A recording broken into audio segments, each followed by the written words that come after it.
大家好，而家係2025年4月18日，香港時間晚上8點鐘。今日係傳統基督教紀念嘅受苦節，係紀念我哋嘅救主耶穌基督喺十字架上邊為我哋所有人所承受嘅痛苦。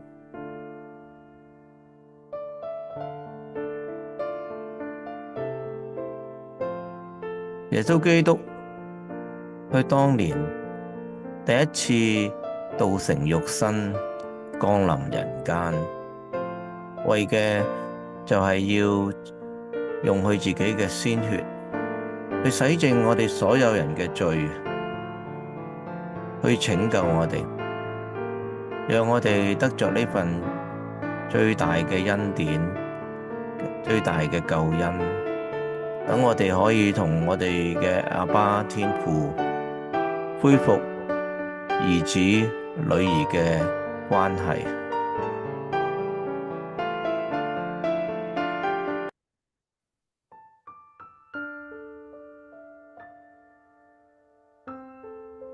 耶穌基督第一次降臨，佢要做嘅嘢就係去受苦。喺呢一方面，我哋喺每年嘅十苦節，基本上每一間教會都會係宣講同埋述說耶穌基督為我哋所受嘅苦。我唔知喺網上收睇緊呢段片嘅弟兄姊妹同埋朋友，唔知你對於耶穌基督所受嘅痛苦，你有明白幾多？對你有咩關係？同埋對你有啲咩反省呢？我哋今日嘅默想，除咗希望可以帶到大家更深嘅去體會，同埋耶穌基督去為我哋承受嘅痛苦，對我哋嘅愛，同埋佢第二次降臨，佢對我哋嘅祝福，要我哋點樣去預備迎接佢第二次榮耀歸來。讓我哋先從耶穌基督第一次降臨所承受嘅痛苦，去咗我哋默想嘅開始。我會為大家朗讀馬太福音27章34到50節嘅經文，希望大家喺聆聽經文嘅時候，默想耶穌基督當時經歷緊啲乜嘢，同埋承受緊啲乜嘢。第34節，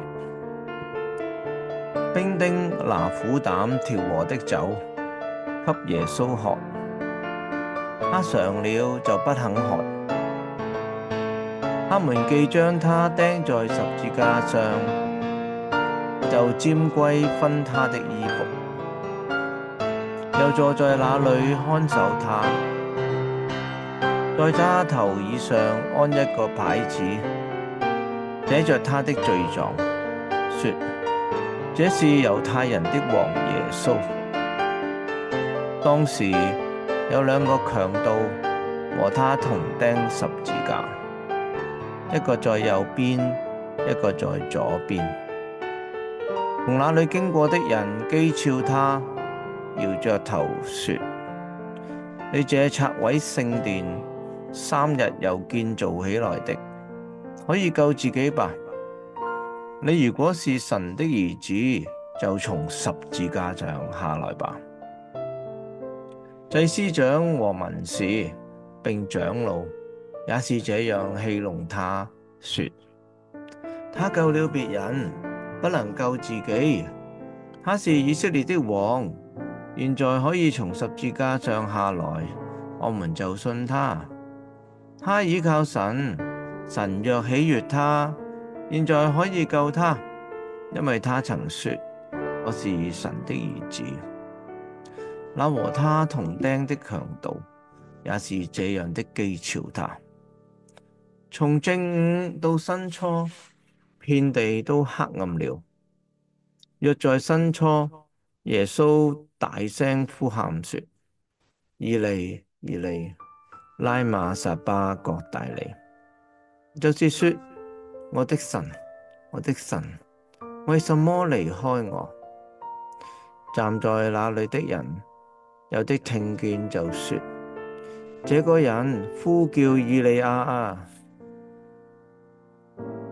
內中有一個人趕緊跑去，拿海湧沾滿了醋，綁在葦子上，送給他喝。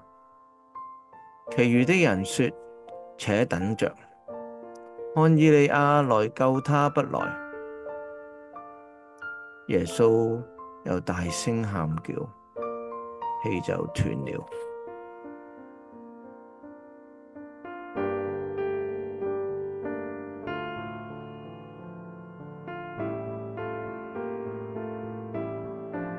我唔知大家從呢段經文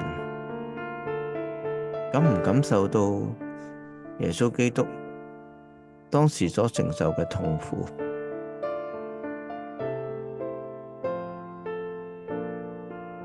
其實喺呢段經文裏邊，馬太對於耶穌基督身體嘅痛苦唔係刻畫太多。但係當然，當我哋諗到耶穌基督喺呢個十字架上邊，佢被3口釘釘住，一路咁流血，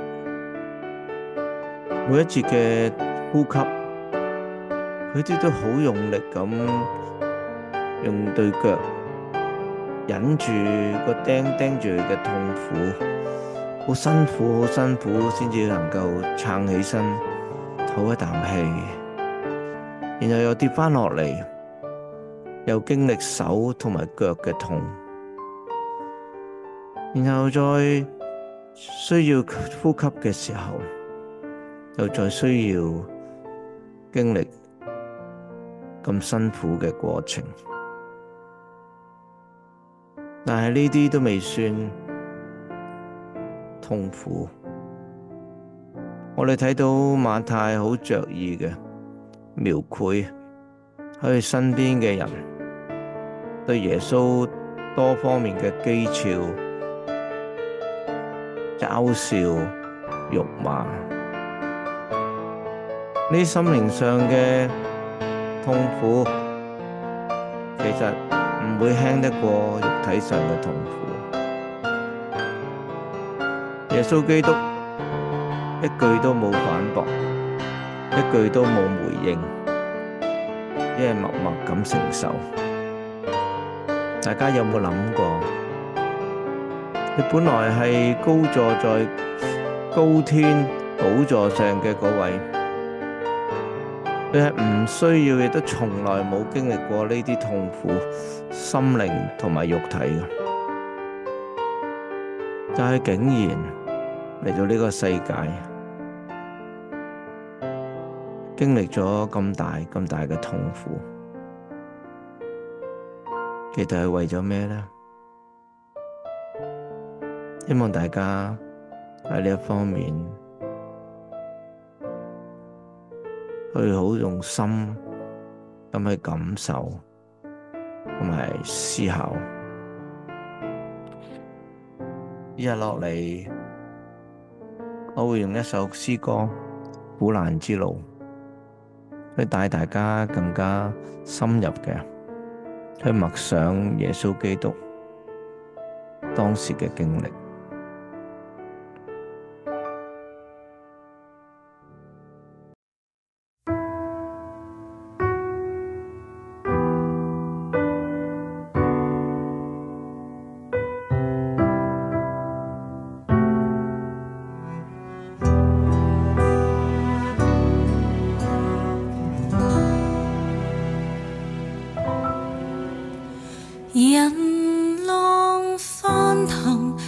兵穿插，千夫指向這個他。受死前被鞭打，劇痛掙扎，在歡呼的群眾，正在冷嘲戲弄唾罵欺壓。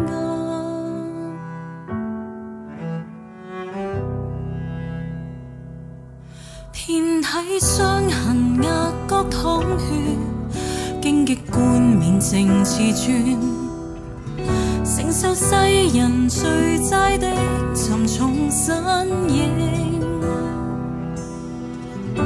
步步艱辛的路徑，背負四周冷酷肆虐呼聲。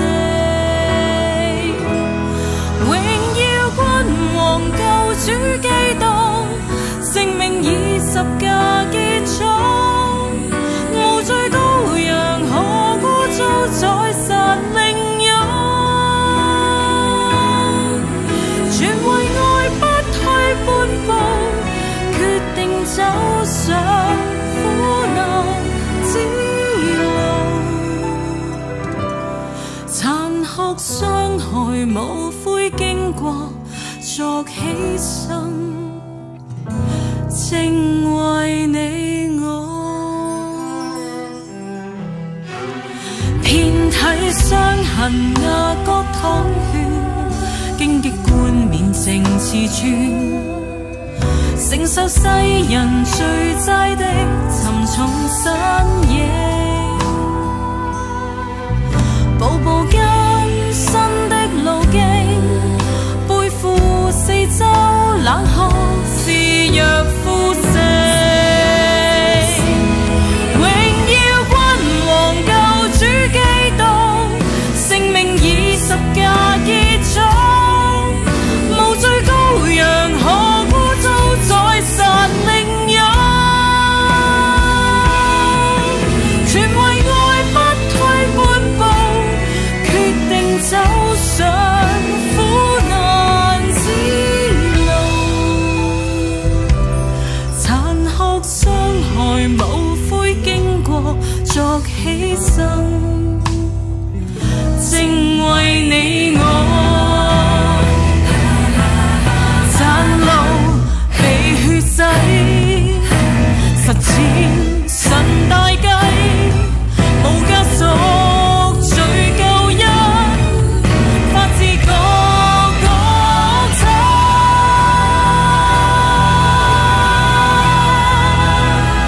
榮耀君王救主基督，性命以十架結束，無罪羔羊何故任屠宰侮辱？為着愛不退半步，決定走上苦難之路。曾在 Via Dolorosa 喝苦杯，正為你我。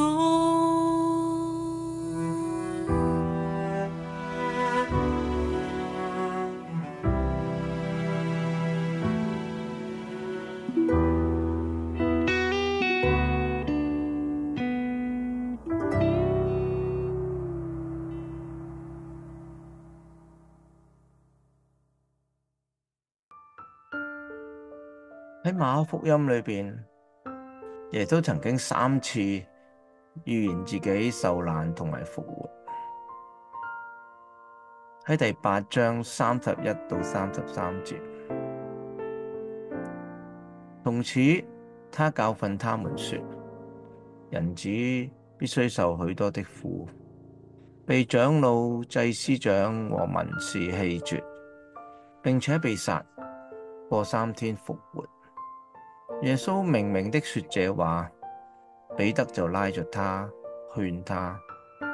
耶穌轉過來，看着門徒，就責備彼得說：撒旦，退我後邊去吧，因為你不體貼神的意思，只體貼人的意思。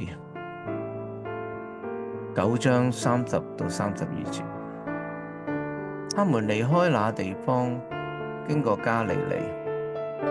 耶穌不願意人知道，於是教訓門徒說：人子將要被交在人手裏，他們要殺害他。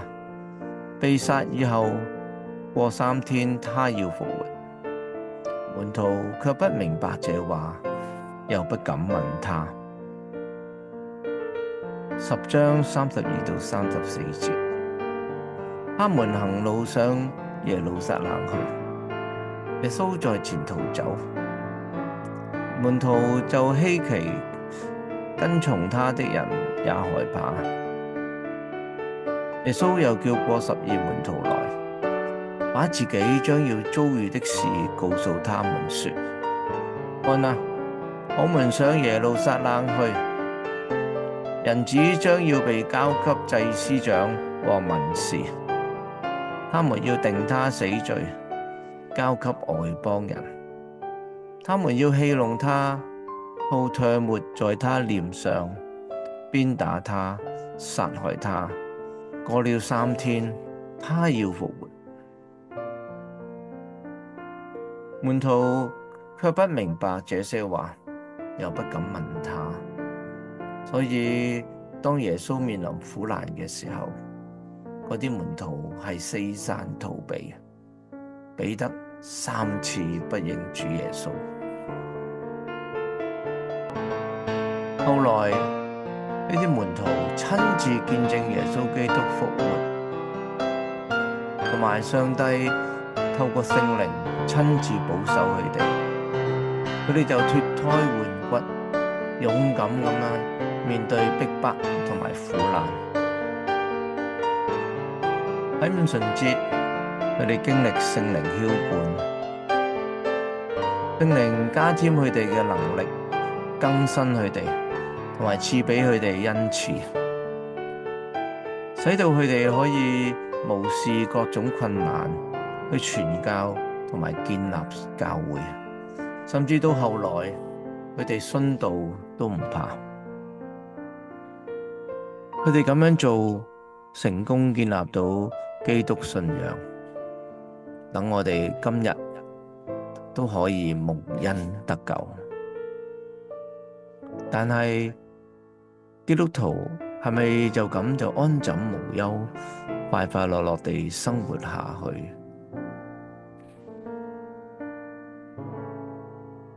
唔係啊 ，already but not yet。耶穌基督雖然成就咗救恩，但係整個世界嘅救贖仲未完成。我哋要思考幾個問題，都係聖經提醒我哋要去諗嘅。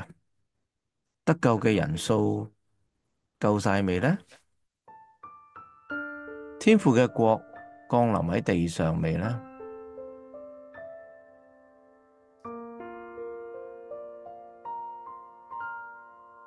天父嘅旨意行在地上，如同行在天上未呢？耶穌基督係會再嚟㗎。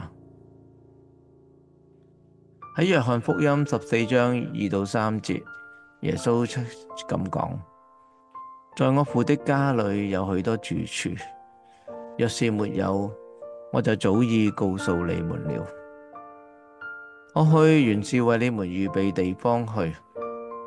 我若去為你們預備了地方，就必再來，接你們到我那裏去。我在哪裏，叫你們也在哪裏。彼得前書3章10到13節咁講：但主的日子要像賊一樣來到，那日天必在轟然一聲中消失，天體都要被烈火融化，地和地上的萬物都要燒盡。既然這一切都要如此消失，你們處世為人必須聖潔敬虔，等候並催促神的日子來到，因為在那日天要被火燒而消滅，天體都要被烈火融化，但照他的應許，我們等候新天新地，其中有正義常住。耶穌告誡佢嘅門徒，其實就係你同我。馬太福音24章3到13節，耶穌在橄欖山上坐着，門徒暗暗的來說：請告訴我們，什麼時候有這些事？你降臨和世界的末了，有什麼預兆呢？耶穌回答說：你們要謹慎，免得有人迷惑你們，因為將來有好些人冒我的名來說我是基督，並且要迷惑許多人。你們也要聽見打仗和打仗的風聲，總不要驚慌，因為這些事是必須有的，只是末期還沒有到。民要攻打民，國要攻打國，多處必有饑荒、地震，這都是災難的起頭。那時人要把你們陷在患難裏，也要殺害你們。你們又要為我的名被萬民恨惡。那時必有許多人跌倒，也要彼此陷害，彼此恨惡。且有好些假先知起來，迷惑多人。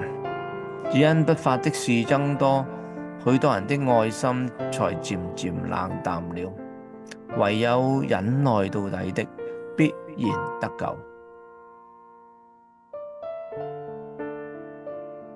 馬太福音24章21節，因為那時必有大災難，從世界的起頭直到如今，沒有這樣的災難，後來也沒有。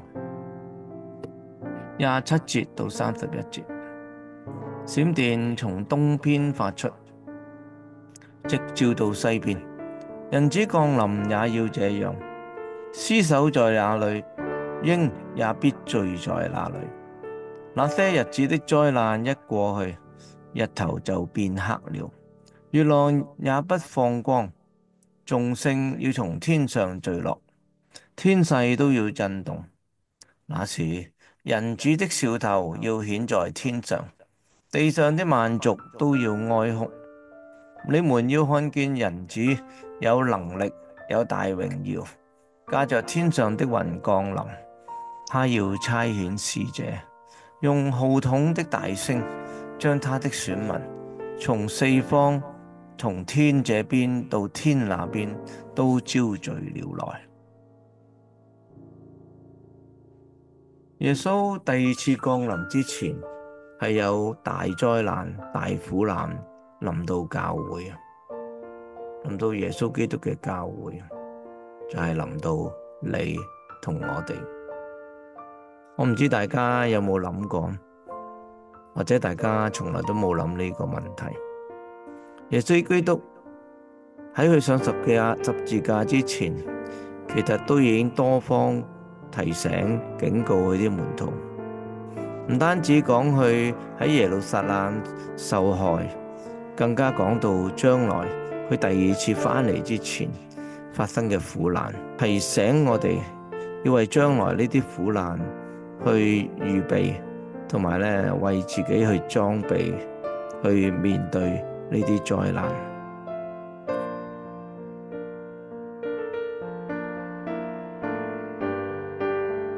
我問下大家，你哋明唔明白？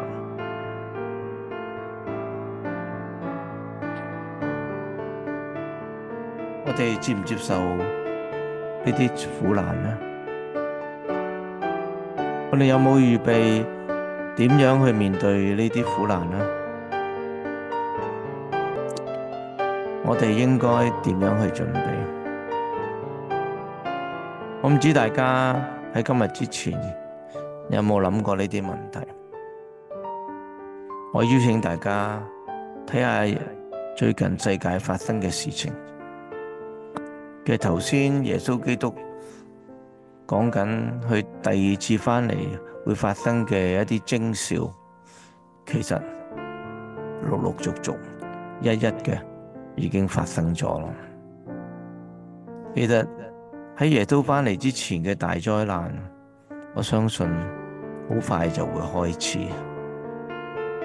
當然我哋冇人願意經歷呢啲災難，但係我哋嘅主耶穌好好，佢一早就預告咗俾我哋知，等我哋有準備，等我哋呢可以呼求佢，可以請耶穌陪同我哋一齊面對呢啲苦難。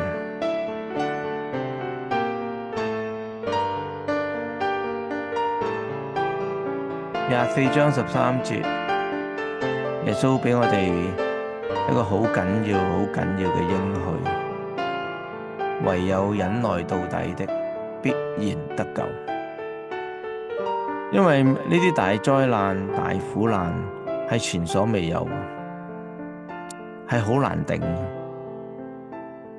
但耶穌基督鼓勵我哋，千祈唔好逃避，唔好迴避，亦都唔好妥協，唔好因為有苦難，我哋就否認或者妥協我哋嘅信仰，或者用一啲係人為嘅方法去企圖去迴避呢啲災難。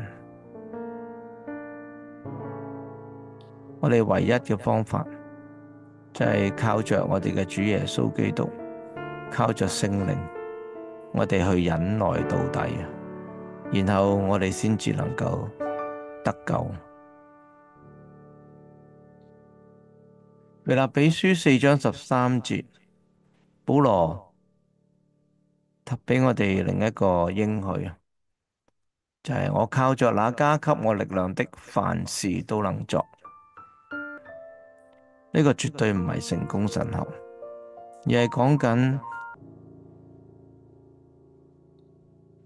就係我哋無論有乜嘢苦難，我哋都能夠有能力去面對同埋經過，因為有聖靈為我哋加添力量。只要我哋全心信服，不怕苦難，努力跟隨主耶穌，上帝一定保守我哋去到主嘅面前，進入天國。就算我哋經歷最大嘅苦難，我哋都唔好害怕。最後，我用一首詩歌《仍能讚你》去鼓勵大家點樣去面對呢啲苦難。希望大家留意歌詞，讓歌詞能夠激勵我哋，唔好怕呢啲苦難，讓我哋有勇氣正面嘅去進入呢啲苦難，去得到上帝一早為我哋預備嘅恩典同埋喜樂平安。我哋靠住上帝，我哋有盼望，因為佢係我哋嘅高台，係我哋嘅山寨，係我哋嘅避難所。我哋能夠高聲繼續讚美我哋嘅上帝，歸榮耀俾佢。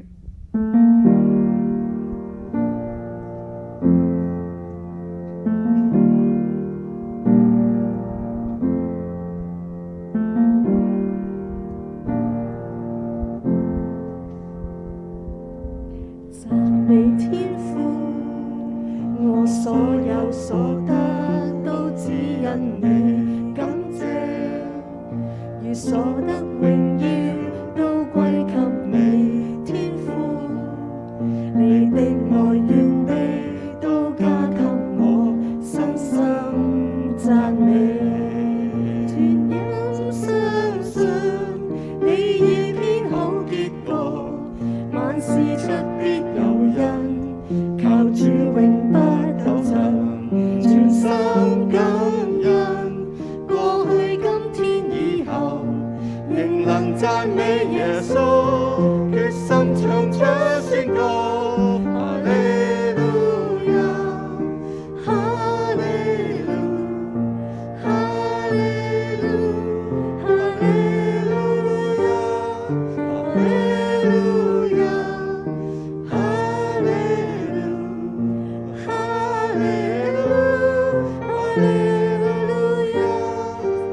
讚美天父，讚美天父，我所有所得都只因你，感謝，如所得榮耀都歸給你，天父，你的愛願地都加給我，深深讚美，全心相信你已編好結果，萬事出必有因，靠主永不鬥陣，全心感恩，過去今天以後，仍能讚美耶穌，決心唱出宣告，哈利路亞，哈利路，哈利路，哈利路亞，哈利路亞，哈利路，哈利路，哈利路亞。係啊，主耶穌，你係我哋嘅創造天父。今天、昨天、明天，所有嘢喺你手裏邊都唔會有意外，因為你早已經知道，所有嘢你已經掌握在手。洪水嚟到都唔會驚怕，因為你仍然坐着為王。求你堅固我哋嘅信心，叫我哋面對幽谷、面對呢啲嘅試煉嘅時候，我哋知道所有所得全都係因為你，你會將最好嘅嘢俾我哋，因為我哋係你嘅仔女。主啊，多謝你為呢啲一切去感恩，因為明天所有嘢你已經掌握呢個結局，萬事真係有原因，因為喺主裏邊你先最清楚。求你叫我哋去仰望你，叫我哋嘅盼望都係歸俾你，我哋繼續嘅你去讚美我哋嘅天父，全心相信，全心相信你已編好結局，萬事出先有因，靠主永不鬥陣，全心感恩，過去今天以後，仍能讚美耶穌，決心唱出宣告，哈利路亞，哈利路，哈利路，哈利路亞，哈利路亞，哈利路，哈利路亞，哈利路亞，哈利路亞。路亞。